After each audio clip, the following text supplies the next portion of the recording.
India, inspiring, astonishing, eternal India. Listeners have been sending me quite a lot of questions about India lately. Have I ever been there? Do I like Indian food? What about the music? What does India mean to me? Well, where can I begin to speak of this vast and holy land? I'll start by saying that my personal connection to this amazing land runs deep. I've had a love affair with India since I was a kid. And don't forget, I'm from the UK, where the national dish is curry. And growing up in a home filled with traditional arts, I had a lot of Indian music. I would listen to Qawwali music and almost fall into a trance. It would lift me out of myself and fill me with its power, still does. And it wasn't only the sound of Qawwali that filled my imagination, even as a child. I've always been a huge fan of Hindustani rags. Listening to the ecstatic and profound improvised conversations between instruments is like listening to planets pouring out their hearts to one another in emotional melodies, as if telling of our earthly life from their heavenly perspective. Tablas, sitar, sarod, sarangi, they each speak their own language of incredibly nuanced sounds and rhythms.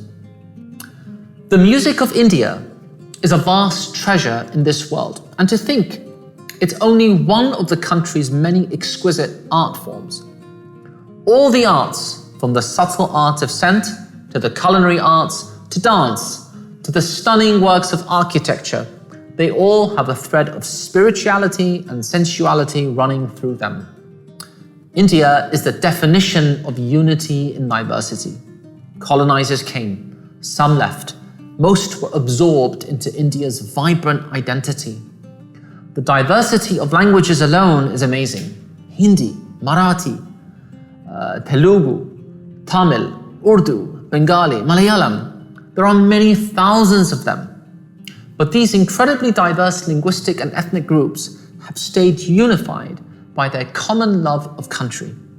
As the birthplace of four major religions, Hinduism, Sikhism, Buddhism, and Jainism, and home to many more, including Islam, freedom of religion is enshrined in the Indian constitution. But it's deeper than that. When Islam arrived in India, a rich discourse between Hindu and Muslim saints and sages began, and it's a dialogue that continues to this day. When I went to the Nagaur Dargah, a Sufi shrine in Tamil Nadu, I saw that the majority of pilgrims there for the Muslim saints' blessings were in fact Hindu. This is just one example of peaceful coexistence and deep appreciation of others' religions that exist throughout this country, some of which I've witnessed personally. It's hard to go to India without awakening something deep in your soul. You're always finding answers to unasked questions. Most recently, I was there for my performance at the Sufi Route in New Delhi in 2019. It was such a magical night in the Garden of the Five Senses. And before that, I spent some time in Tamil Nadu and Kerala, and also in the north. With each visit, I got a deeper glimpse into the ethos of this dynamic country. The remarkable way that India has absorbed and accepted religions and peoples, a way that's unique in the world, tells me that it's in the Indian character to look for truth and beauty at the essence of all things and to find it. I often hear from fans in Gujarat, Kerala, Mumbai, all over India. It's meaningful to me, firstly, because as I turn more and more to the music of traditional cultures, I appreciate knowing that my compositions are resonating within the home of one of the world's greatest artistic and spiritual civilizations. Secondly, the message I want to share in my music is one not only of spirituality, but also of unity in diversity, tolerance, acceptance, and love.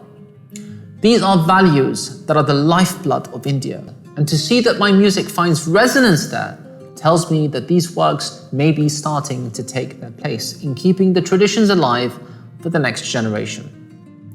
I know I'm speaking of ideals here. Are there huge problems in this world's largest democracy?